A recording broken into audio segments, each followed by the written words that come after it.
Que el Señor les bendiga. En unos minutos comenzamos cuando sean las 7 en punto. Amén. Arrancamos con la enseñanza de hoy.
Gloria a Dios. Bueno, vamos a empezar, vamos a tomar un tiempo para orar. Padre, te damos gracias a esta hora, porque una vez más, Señor, nos permites estar en este lugar para aprender de ti, para hablar, Señor, de tu palabra, que es lo que nuestra alma necesita, que es lo que cada uno de nosotros necesitamos. Padre, gracias porque has sido bueno con nosotros hasta el día de hoy. Gracias porque no te has alejado de nosotros, nos has guardado. Quiero pedirte por cada uno de mis hermanos de la congregación que tú los guardes. Señor, a cada una de las familias. Señor, que tú los bendigas, que bendigas la obra de sus manos, sus hogares, sus alacenas, Padre.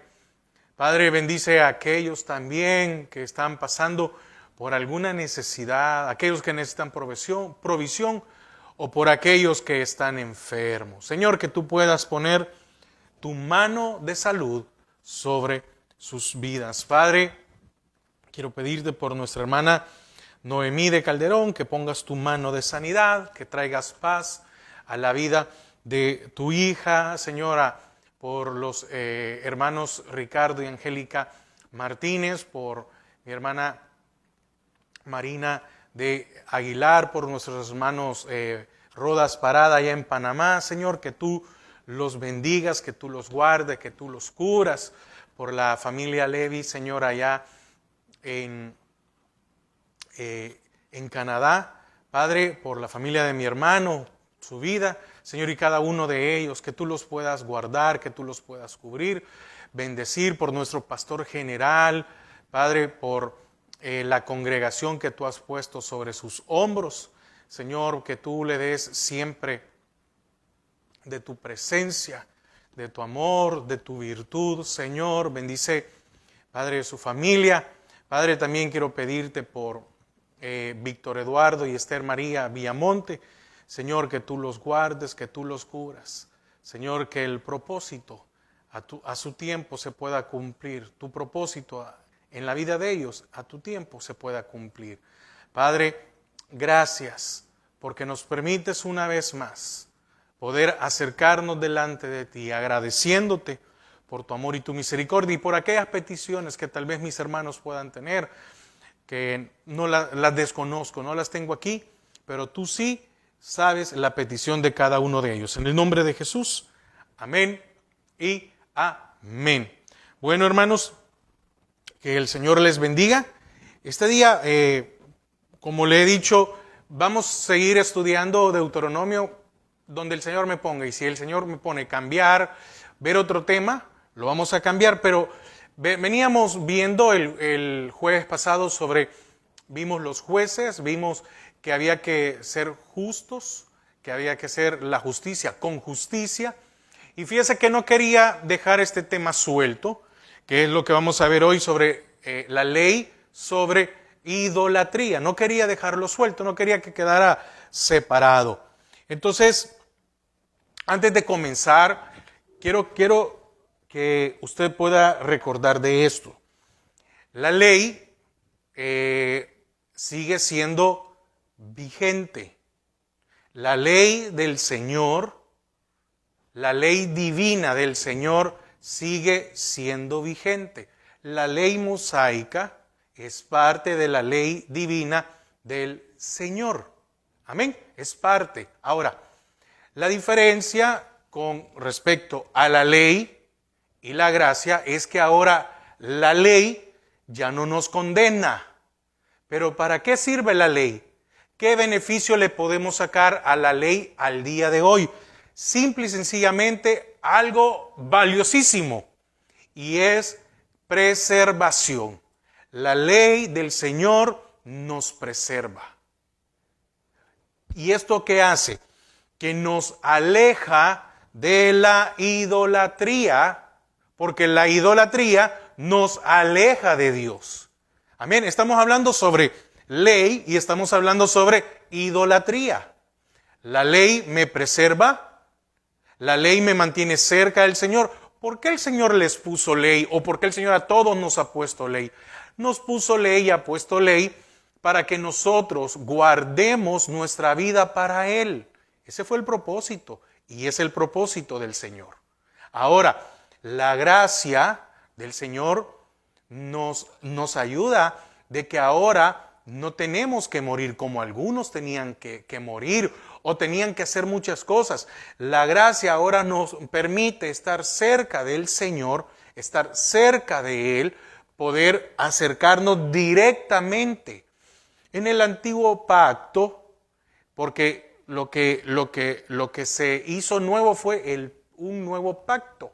En el antiguo pacto, uno tenía que ir donde el sacerdote y ahora usted y yo podemos ir directamente con él. Entonces, antes de entrar, para ir explicando, para ir hablando las cosas, quería hacer esta introducción. ¿Para qué sirve la ley, hermanos? Para preservarnos. ¿O acaso lo que vemos en su palabra no nos ayuda a esta preservación? Claro que sí. ¿Y qué sucede con la idolatría? La idolatría nos aleja de Dios. La idolatría no solo es una forma de un ídolo, porque nosotros podemos tener ídolos aún de nuestro trabajo, de nuestra capacidad. Podemos hacer ídolos a un hijo, podemos hacer ídolos a alguien.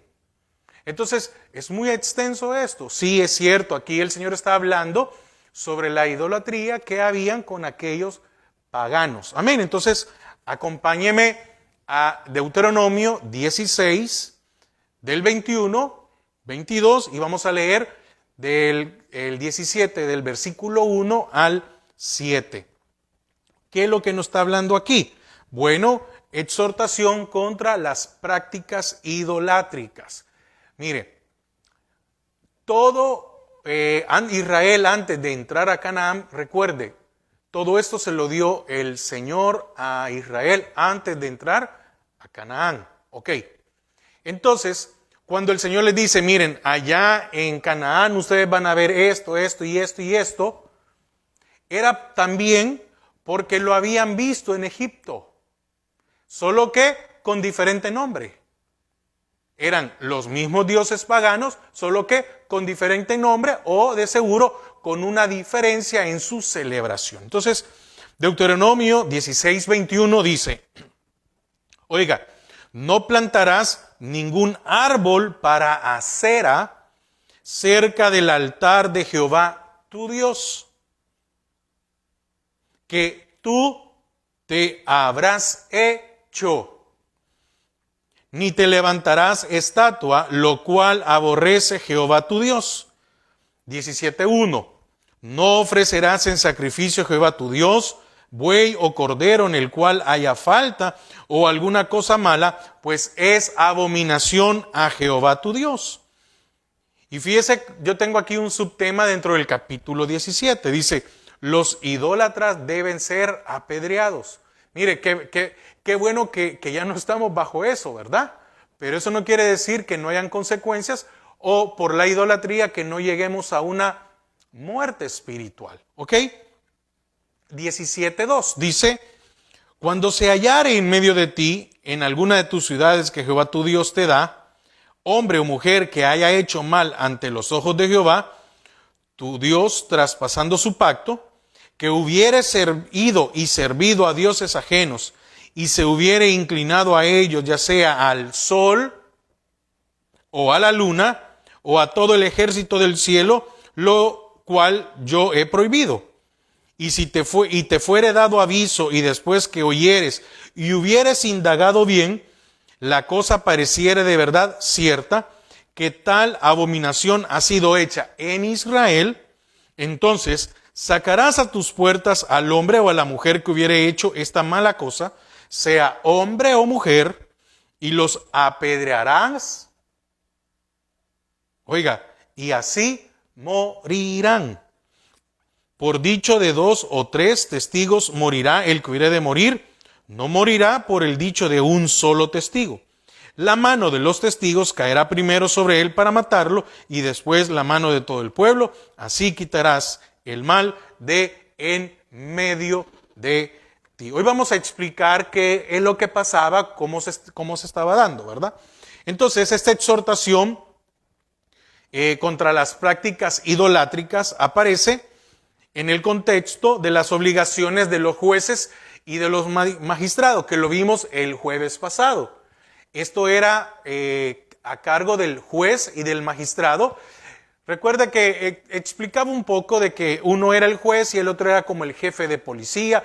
No solo el magistrado, no solo era el que escribía, no solo era el que llevaba récord de todo, sino que era como el policía, el jefe de policía, que llevaba a cabo la orden que había dado el magistrado. Entonces, tanto el juez como el magistrado eran las personas responsables por la administración de la justicia en Israel.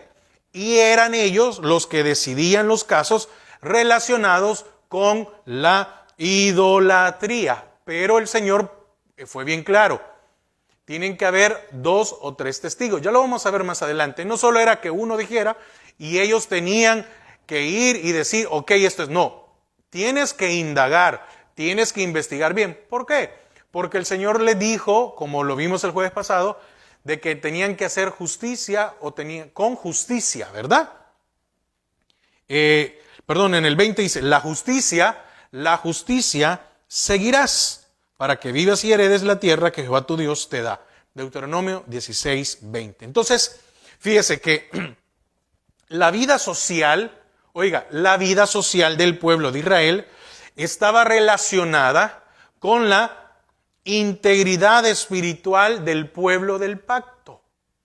¿Y eso ha cambiado el día de hoy? No. ¿Por qué? Porque nuestra vida social debe ser íntegra o debe ser con integridad espiritual. El Señor dice que nosotros debemos de ser lumbreras o cartas leídas. Y que donde estemos deberíamos de actuar de la misma manera. Que tú sí sea sí, que tú no sea no. Eso no ha cambiado. Entonces, al día de hoy, usted y yo, como creyentes, debemos de vivir con integridad espiritual en cualquier lado, aunque alguien no nos vea, porque el Señor sí nos ve. Entonces, era menester para los jueces, era necesario mantener el culto a Jehová puro. Oiga, puro, sin la contaminación de elementos asociados con el culto cananeo, porque eso es lo que está diciendo. No vas a mezclar, no vas a hacer un sincretismo. El sincretismo es cuando yo uno, como que yo uniera lo espiritual, lo que dice la palabra, con lo del mundo, y hago uno solo, una mezcla.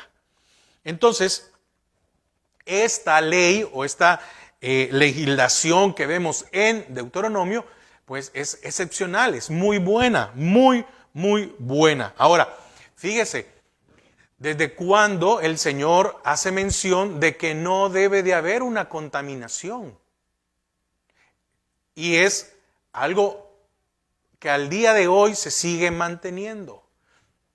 Todos, sin importar, primero como ejemplo, el pastor de una iglesia tiene que ser el ejemplo en todas las cosas. Tiene que ser justo. Porque si no, entonces, cuando no se hacen las cosas, ya hay una contaminación y la contaminación nos puede llevar a una corrupción. Por eso estamos hablando de ser justos. Tiene que ser por completo. Y nadie está exento. Nadie está exento de una consagración, de una santificación y de una pureza. Amén. Y usted puede decir, mira hermano, pero muchas veces hay lugares donde el pastor, los líderes, yo fui parte por mucho tiempo del grupo de alabanza y siempre decía, no, es que los de alabanza ponen de ejemplo otro grupo, ¿verdad? Porque es muy fácil señalar, y claro, pero no hay una santidad, una santificación. Entonces, la exhortación contra estas prácticas paganas de los ídolos de Canaán ya habían sido presentadas al pueblo en el capítulo 7 y parte del capítulo 12. Entonces, pero aquí, fíjese que el legislador pone a los jueces como las personas responsables de legislar no solamente casos morales y sociales, sino que también en casos relacionados con la adulteración del culto a Jehová.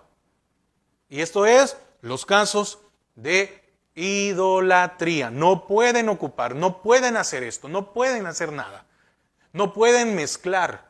Entonces, es muy importante la exhortación, fíjese, contra las prácticas paganas o de adoración a ídolos. Incluye 3 leyes en forma apodíctica.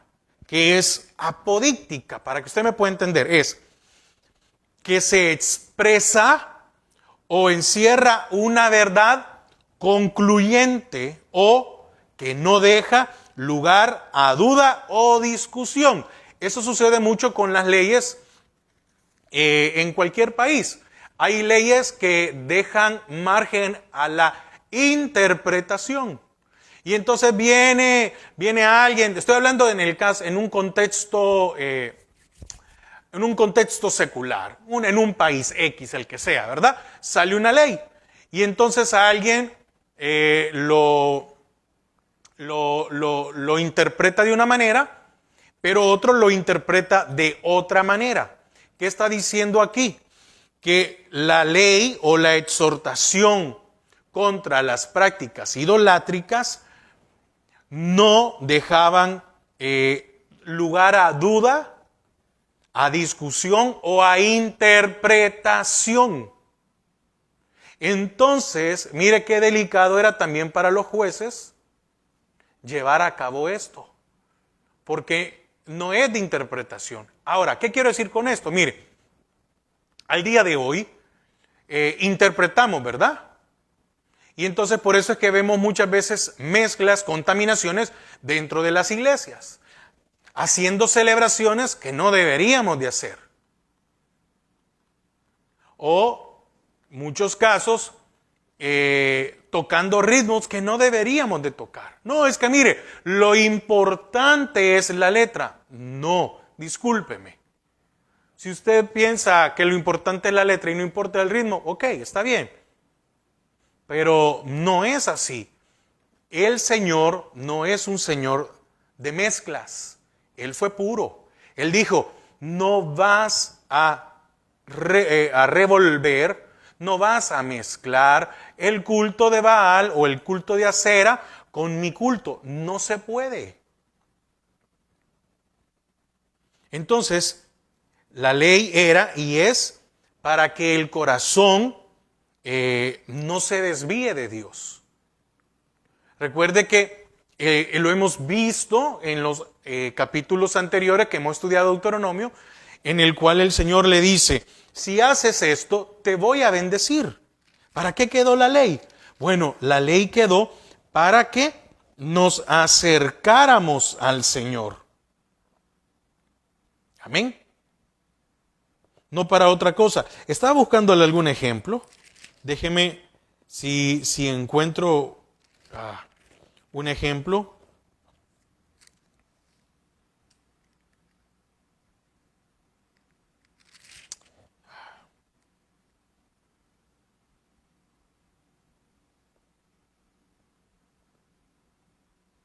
Ok, Deuteronomio 12:1, como cuestión de ejemplo. Estos son los estatutos y decretos que cuidaréis de poner por obra en la tierra que Jehová, el Dios de tu padre, de tus padres, te ha dado, para que tomes posesión de ella todos los días que vosotros viviereis sobre la tierra. Entonces, él empieza a dar un montón de situaciones de lo que había que cumplir. Amén. ¿Y qué llega al final? Para bendecirte. Amén. Para proveerte, para llenarte, para cubrirte. Entonces, la ley era, en aquel tiempo condenaba, hoy no, pero la ley es también para que nuestro corazón no se desvíe de Dios. Por eso le decía, ¿para qué sirve la ley entonces ahora? Para preservarnos.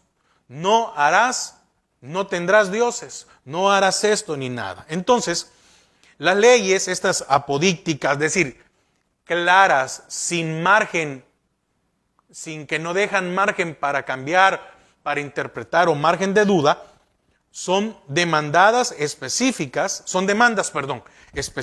que sancionan y confirman las demandas del pacto establecido por Dios con Israel en el monte Sinaí. Amén. Entonces, ya entrando un poco más de lleno, la primera ley que prohíbe el Señor es plantar un árbol para acera junto al altar de Jehová. Unos jueves atrás, porque eso lo hemos estudiado día jueves, le expliqué al día de hoy cuál es la práctica del árbol de acera, ¿sí? Ese árbol que se pone allá en fin de año. Pero bueno, entonces, fíjese, anteriormente Moisés había ordenado la destrucción de los árboles para acera que los cananeos usaban en sus santuarios.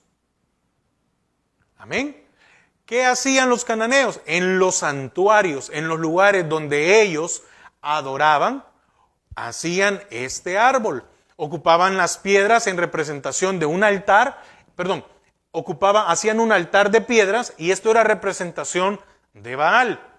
Y ponían un árbol o un tronco de un árbol o algo y era representación de acera.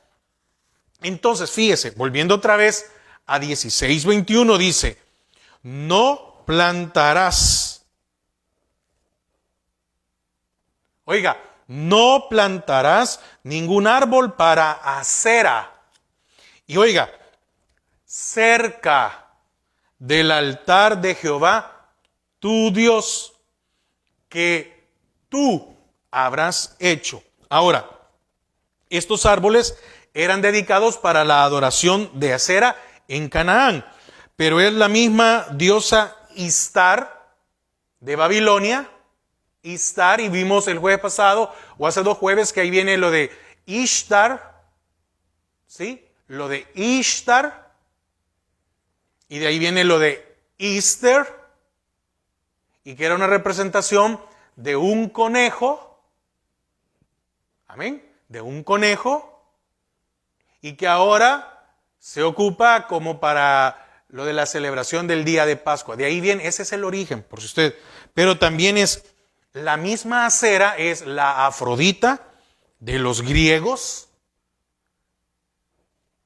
Venus de los romanos, Cibeles, etcétera. Es decir, mire, cada uno la tenía con diferente nombre, pero era la misma. Entonces, ahora viene una prohibición, y era plantar un árbol junto al altar que estaba en el templo dedicado a la adoración de Jehová.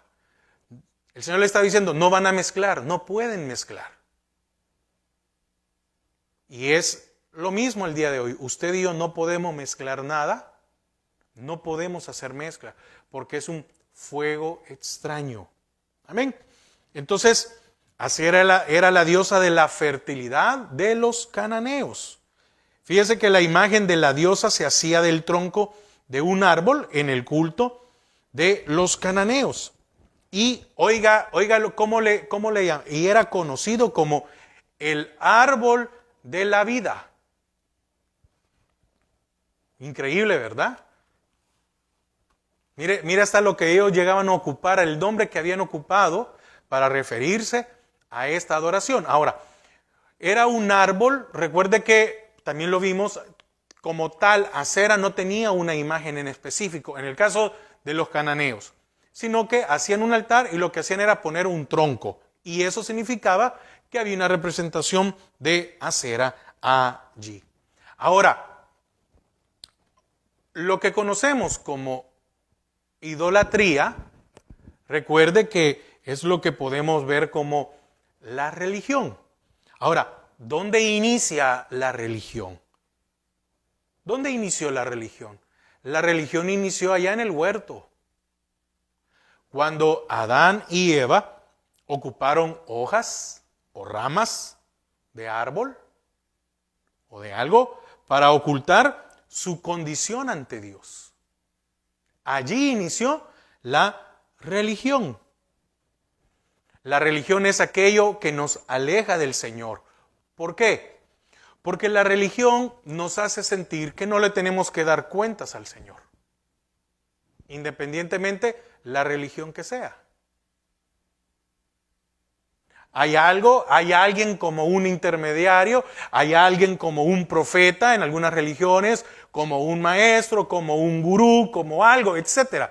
Hay algo que supuestamente por medio de esto o de aquello se puede tener, pero la religión ¿qué hace? Que no tengamos una comunicación directa, que tenga que ocupar a algo o a alguien, ¿verdad? Para poder llegar ante el Señor.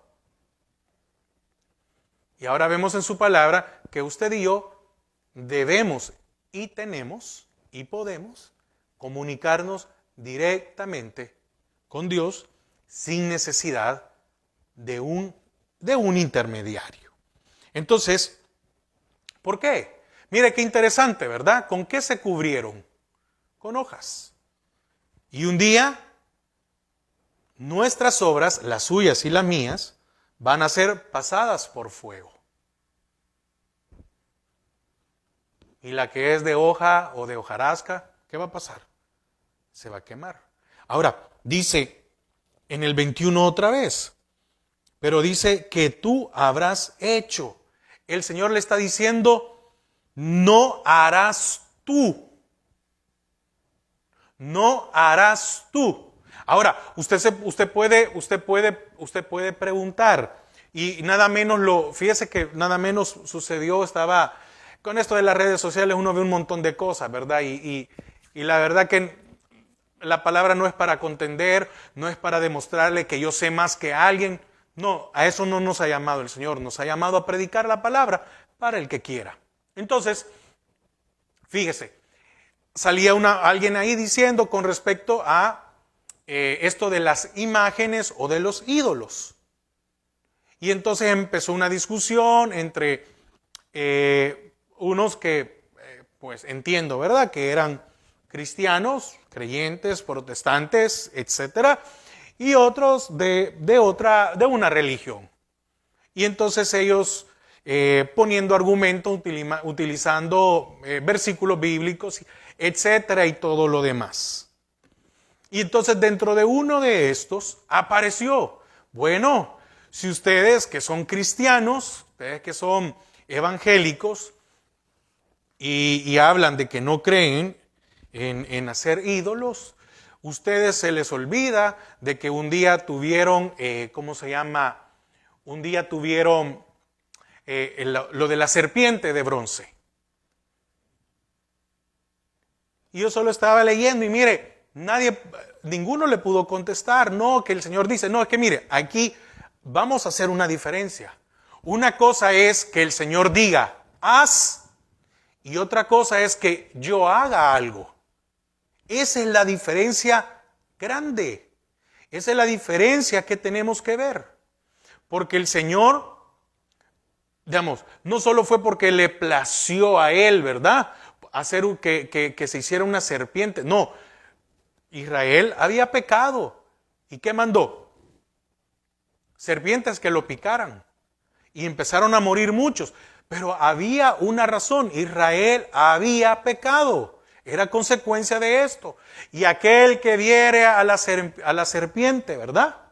Ese va a ser salvo, ese se va a salvar. Y eso después ha servido como figura de que aquel que ve a Cristo, ¿verdad? Que Él vino a dar vida, Él se hizo pecado por nosotros. Pero volviendo al punto, el Señor dijo, haz, pero solo sirvió para ese momento. Solo sirvió para ese momento. Y entonces, después que pasó esto, deshace eso. ¿Cuántos guardaron la serpiente? ¿Cuántos guardaron la serpiente, verdad? Y bueno, se ocupa hasta el día de hoy para medicina, ¿verdad? Porque sana. No sana. Y el Señor dijo, solo para ese momento. ¿Y cuántos guardaron la serpiente y la siguieron adorando porque sanó? No, pero el Señor dijo, hazla para este momento. Pero repito otra vez, y al punto que yo quiero ir es, una cosa es que el Señor dijo, haz esto, ¿o acaso los paganos no hacían sacrificios humanos? Y entonces viene la pregunta, y entonces, ¿cómo es posible que el Señor le pidió a Abraham que sacrificara a su hijo? Entonces dice, no, entonces los sacrificios, no, oiga, el Señor le pidió, Él le pidió, no fue Abraham el que dijo, voy a sacrificar a Isaac, voy a sacrificar a mi hijo, no fue.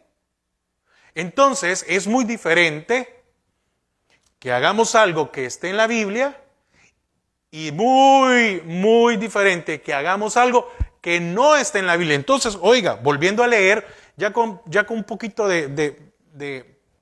tratando de explicar un poco más, cuando leemos el 21 y el 22, tal vez podemos llegar a tener tal vez un poco más de entendimiento. Y lo digo por mí. No estoy diciendo que usted no lo comprenda. No, les digo por mí. Oiga, no plantarás porque el Señor no lo pidió y no lo ha pedido y no lo va a pedir. No plantarás ningún árbol para hacer acerca del altar de Jehová, tu Dios, que tú te habrás hecho. Era una costumbre de los cananeos plantar árboles cerca del altar, porque era algo. Hermano, entonces ¿es malo plantar árboles? No es malo plantar árboles. Voy a plantar un árbol en mi terreno. ¿Cuál es la intención? Mire, es que yo quiero tener un árbol frutal. Es que mire, yo quiero reforestar. ¿Cómo vamos a decir que es algo malo? ¿Cuál es la intención? Entonces, depende mucho con qué intención se haga, ¿verdad? Entonces, después dice en el 22, ni te levantarás estatua, ni te levantarás. No es que yo voy a hacerla, no, ni te levantarás estatua, lo cual aborrece Jehová tu Dios. Si fuera así, si el Señor fuera indiferente, ¿usted no cree que el Señor hubiera dejado claro y específico cuándo fue su nacimiento para que lo celebráramos? ¿O no sería así? Sí.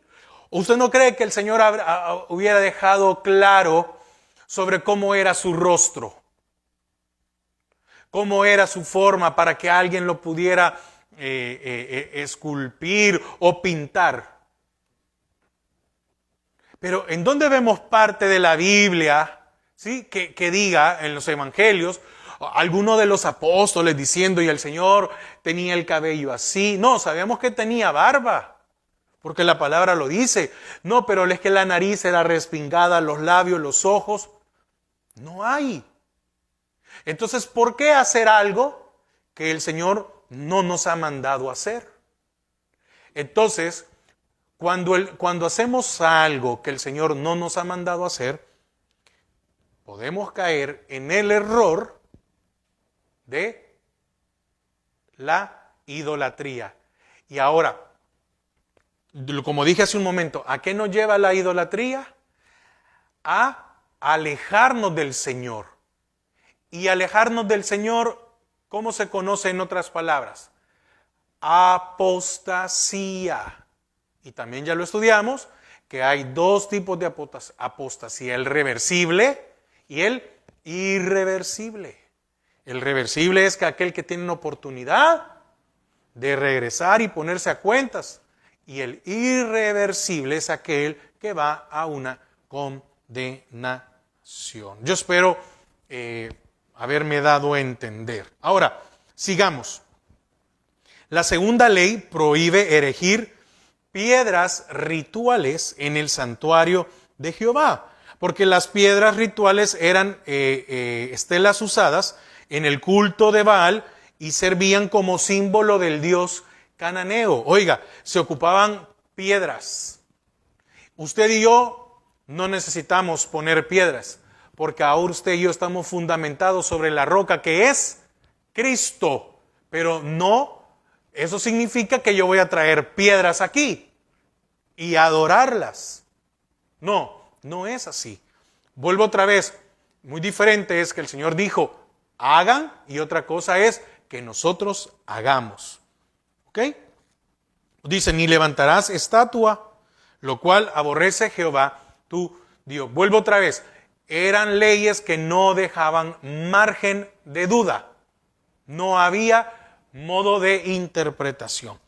Y la tercera ley, que es el 17:1, no ofrecerás en sacrificio a Jehová tu Dios buey o cordero en el cual haya falta o alguna cosa mala, pues es abominación a Jehová tu Dios. Entonces, aun cuando la ley en este contexto no menciona los defectos de los animales, otros pasajes en el Antiguo Testamento casi clasifican cuáles animales no eran aceptables. Cosa que también ya lo estudiamos. Ahí están en la enseñanza de los jueves. Entonces, como en el 15:21, se menciona que Jehová no aceptaba un animal cojo o ciego. Malaquías 1:8, que también ya lo estudiamos, declara que Jehová no aceptaba animales cojos, ciegos o enfermos. En Levítico 22, del 22 al 24, se menciona que Jehová no aceptaba animales ciegos, con piernas quebradas, mutilados, con úlceras o castrados. Tenían que estar perfectos. Entonces, el sacrificio de animales con defectos era una afrenta y profanaba el honor del Dios de Israel. Creo que aproximadamente hace 4 o 5 enseñanzas hablamos de esto, donde quedó muy claro, ¿verdad? ¿Por qué allá el Señor sacó a los revendedores o a los que tenían mesas? Ahí también está muy explicado. Es porque no quiero volver a repetir algo que ya estudiamos a detalle. Si usted desea, ahí están las enseñanzas, alrededor de 4 o 5 jueves atrás, para que usted escuche y pueda aprender como con todos nosotros. Amén.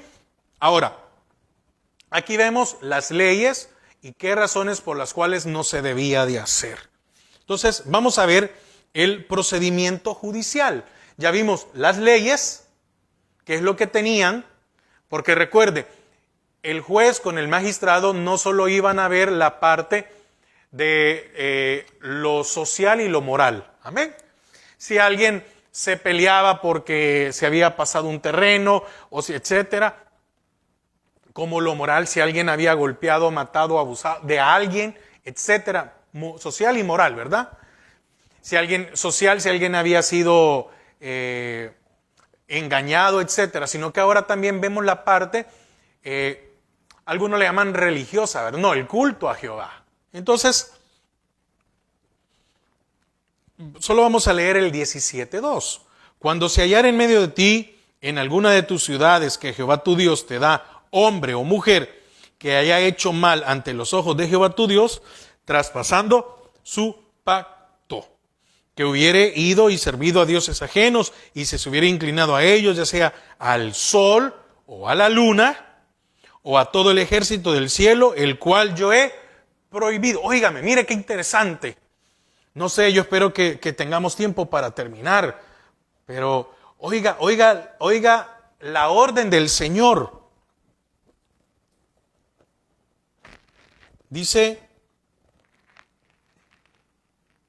que hubiere ido y servido a dioses ajenos y se hubiere inclinado a ellos, ya sea al sol o a la luna, o a todo el ejército del cielo. Y ahí también puede entrar, porque me recuerdo que en esta debate que tenían, venía uno y le sacaba, no, le contestaba uno, venía y le sacaba, pero en el arca el Señor puso imágenes de arcángeles.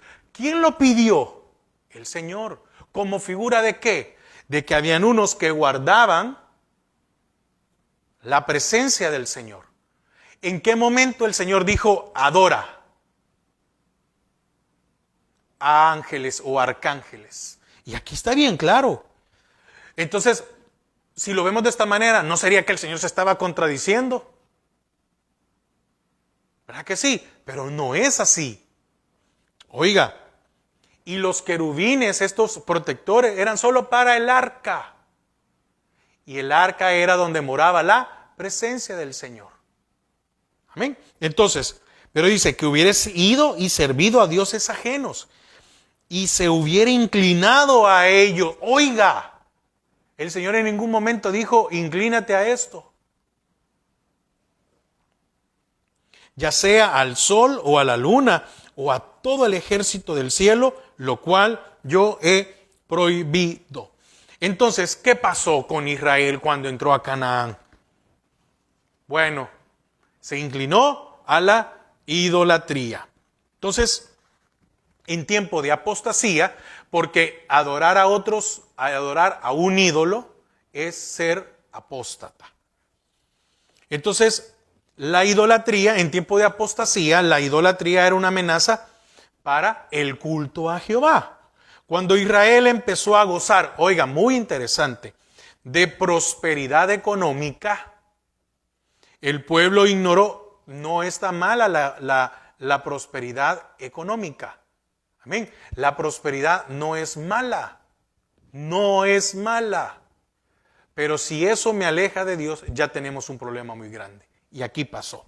Entonces, cuando Israel fue próspero económicamente, el pueblo ignoró la prohibición de adorar imágenes y estableció templos dedicados a los dioses de la fertilidad para asegurar abundante cosecha. ¿Qué quiere decir en otras palabras? Cuando Israel empezó a ser próspero, le hicieron un edificio, un templo a Acera para asegurar la prosperidad. Y vimos hace dos jueves la enseñanza que era la Pascua, los panes sin levadura, Pentecostés y de los tabernáculos. Mire, ¿y quién es el que da prosperidad? ¿Quién es el que da gran cosecha? El Señor. ¿Qué pasa cuando nosotros nos alejamos del Señor? Ese es el peligro. ¿Para qué servía la ley entonces? ¿Para qué servía la ley? Para preservarlos de ir en poses de dioses ajenos, porque ir en poses de dioses ajenos habían consecuencias. ¿Para qué sirve su palabra? No le digamos ley como tal. ¿Para qué sirve su palabra el día de hoy? Para que usted y yo seamos preservados. Entonces, la ley deuteronómica incluía como una de las responsabilidades de los jueces la obligación de asegurar que una persona acusada de adorar a otro Dios fuera juzgada por un proceso adecuado judicialmente. El proceso para la disposición de casos de apostasía se presenta con más detalle de lo que vimos en el capítulo 13. ¿Y sabe qué es lo triste? Una de las cosas que creo que veíamos es que esto nunca se puso en práctica. Nunca hubo nadie juzgado por idolatría. ¿Y qué mandaba? A que murieran. Amén. Ahora, mire qué interesante esto. Qué bendiciones que usted y yo ya no estamos en el tiempo de la ley, porque si yo soy idólatra, ¿qué me tocaba? Me esperaba la muerte física. ¿Qué pasa ahora, hoy en el tiempo de la gracia? ¿Qué pasa si hoy yo me voy o me vuelvo idólatra? ¿Qué sucede? Hay un alejamiento, una separación del Señor, una apostasía. ¿Y esto a qué lleva? A una muerte, pero una muerte espiritual. Entonces siempre había muerte, siempre hay muerte. Solo que hoy no es física, pero es espiritual. Pero ¿hasta dónde nos puede llevar esa muerte espiritual? ¿A qué nos puede llevar? ¿A qué nos podríamos arriesgar? Amén. Entonces, esta sección que estamos viendo provee más detalles sobre lo que ya leímos, ¿verdad? El capítulo 17, del 1 al 7. Provee más detalles sobre el procedimiento judicial contra una persona que haya violado el pacto, porque, oiga, el que adoraba a un ídolo, dice el Señor, violó o quebrantó el pacto y automáticamente se consideraba abandono a Jehová para seguir a otros dioses. Dice en el final del versículo 2.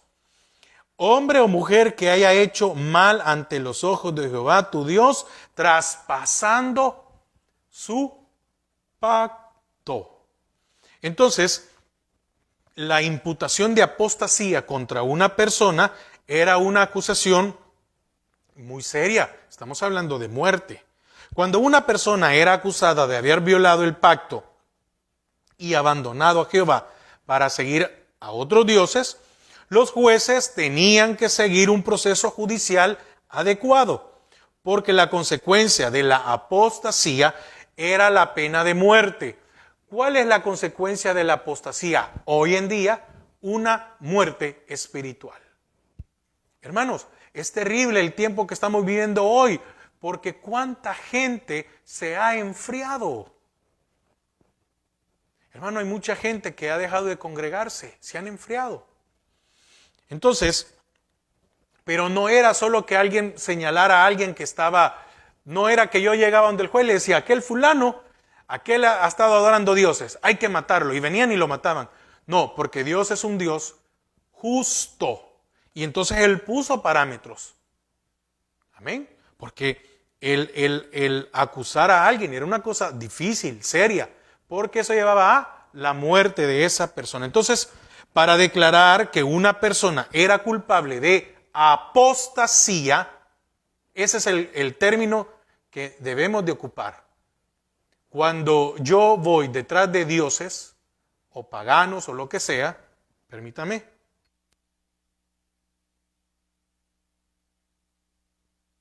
Amén. Cuando yo voy, ¿en qué me convierto?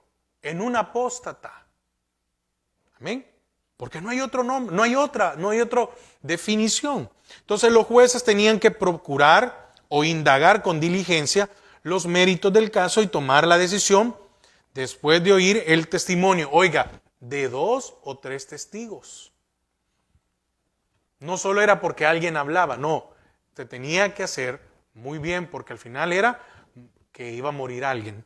Ahora, la adoración de los astros celestiales, o sea, el sol, la luna y las estrellas, era una práctica común entre las naciones del Antiguo Oriente y se tornó en una práctica muy popular en Israel, especialmente durante el periodo del dominio asirio. Mire, ellos ya adoraban, los egipcios ya adoraban al sol. En las ¿cómo se llama? En las imágenes egipcias, que normalmente tienen como algo aquí, no era como un sombrero. Usted se ha dado, hay algunos, y hay muchas religiones que ocupan algo aquí para cubrir, ¿verdad? Cubrir esta parte de aquí, que no sé cómo se llama el nombre, pero etcétera. Entonces, esto es...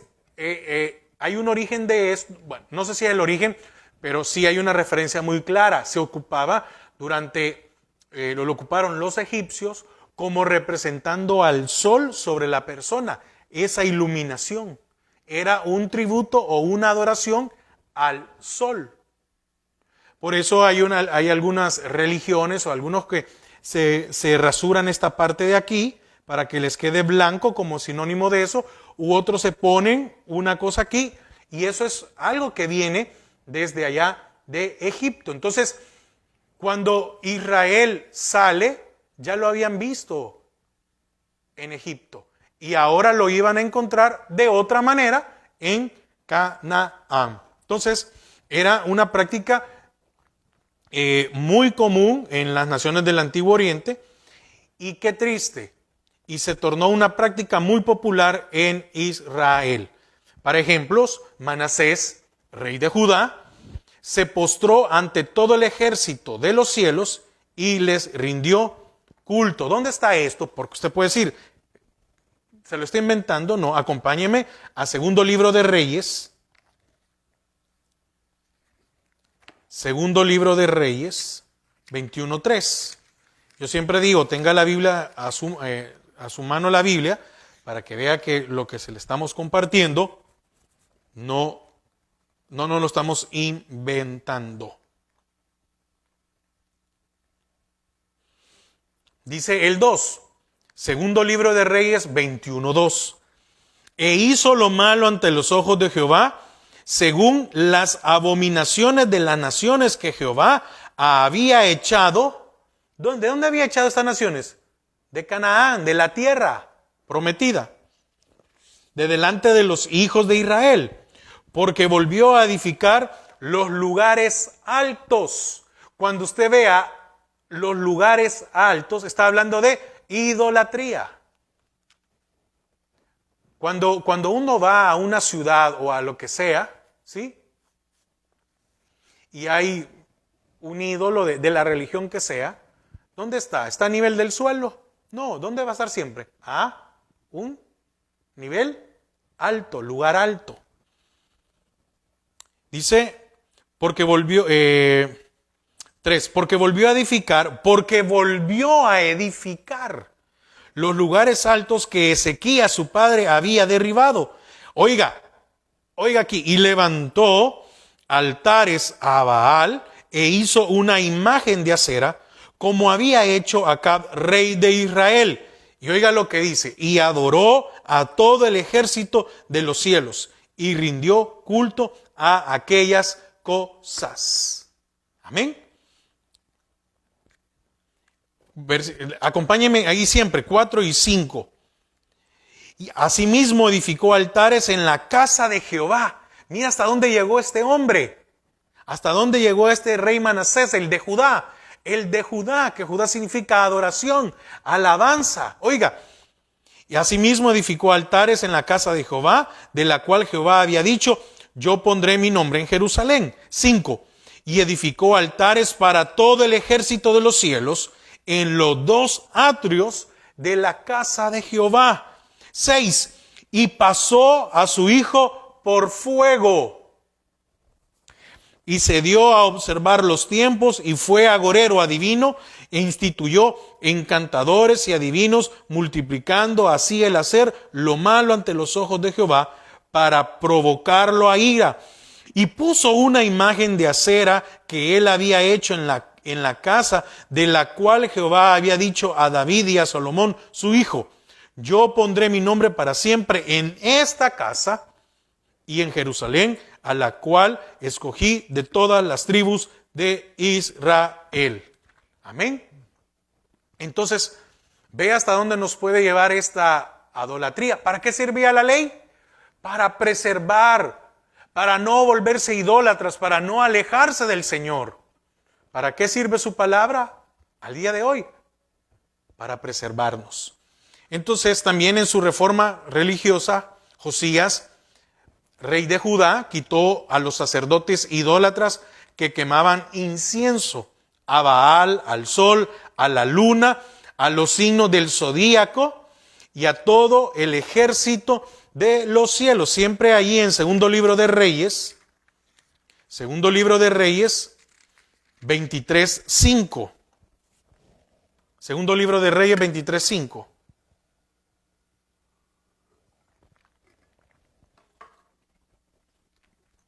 Y quitó a los sacerdotes idólatras que habían puesto los reyes de Judá para que quemasen incienso en los lugares altos en las ciudades de Judá y en los alrededores de Judá, y asimismo a los que quemaban incienso a Baal, a la luna, al sol y a la luna, y a los signos del zodíaco, y a todo el ejército de los cielos. Ve, aquí está en la Biblia, no me lo estoy inventando. Versículo 11.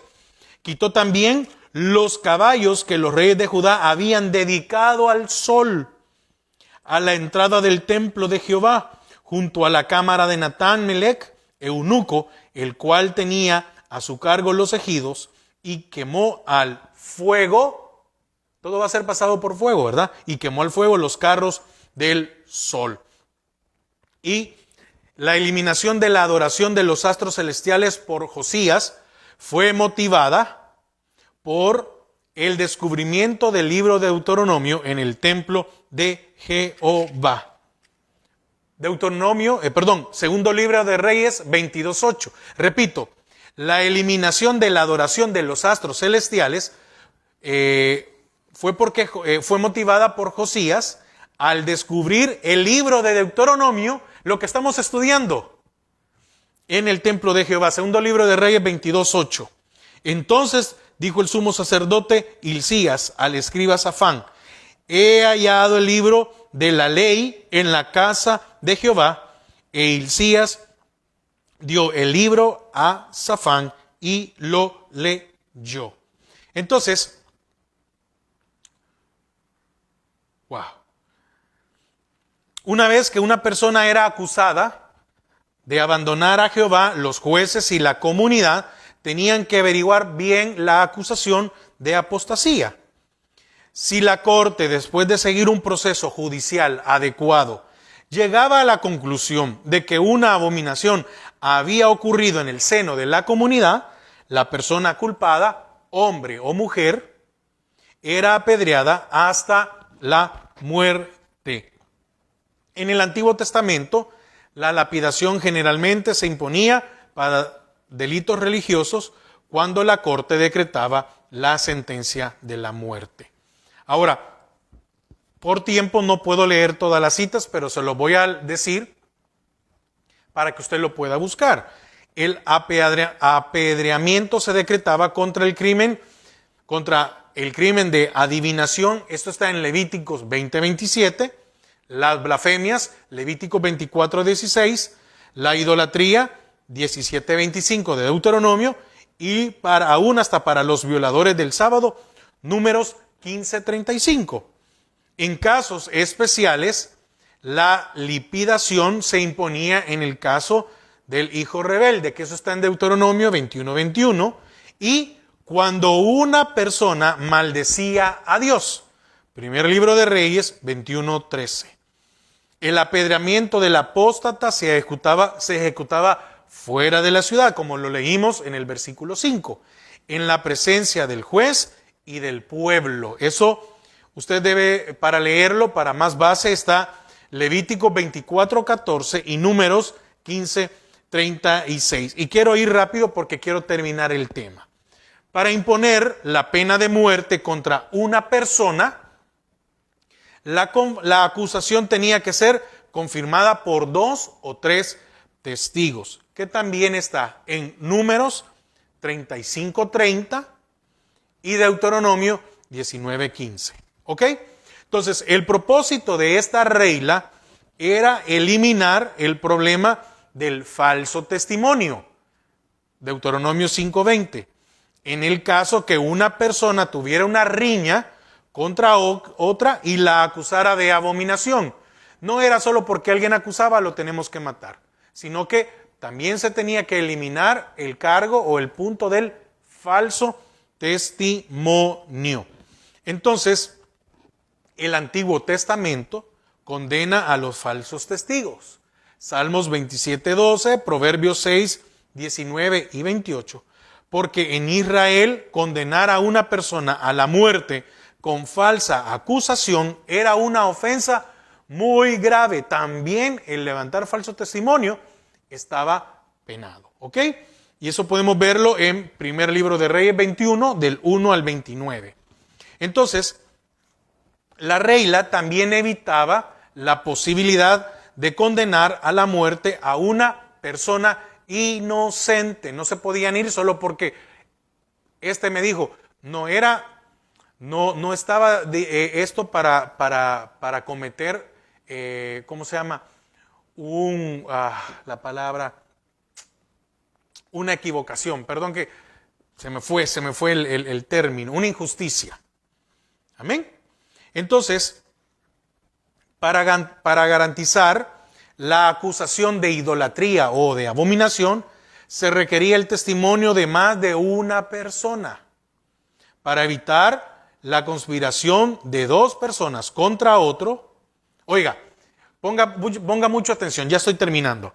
Para evitar la conspiración de dos personas contra otra, quiere decir que si se ponían de acuerdo dos para que éste muriera, los testigos que habían acusado, o mejor dicho,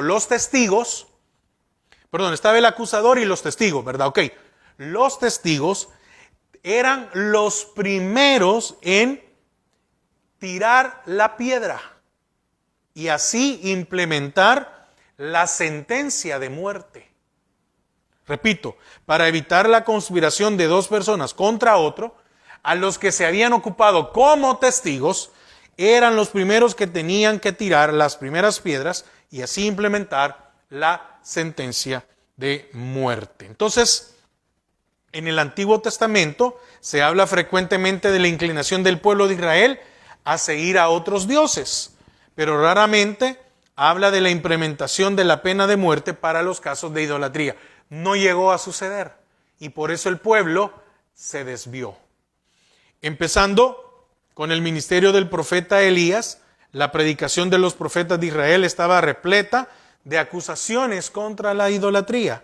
Los profetas proclamaron el juicio venidero, pero la amenaza profética era el castigo que Jehová traería sobre Israel, y este castigo vendría en forma de guerra, sequía, hambre y exilio en tierras lejanas.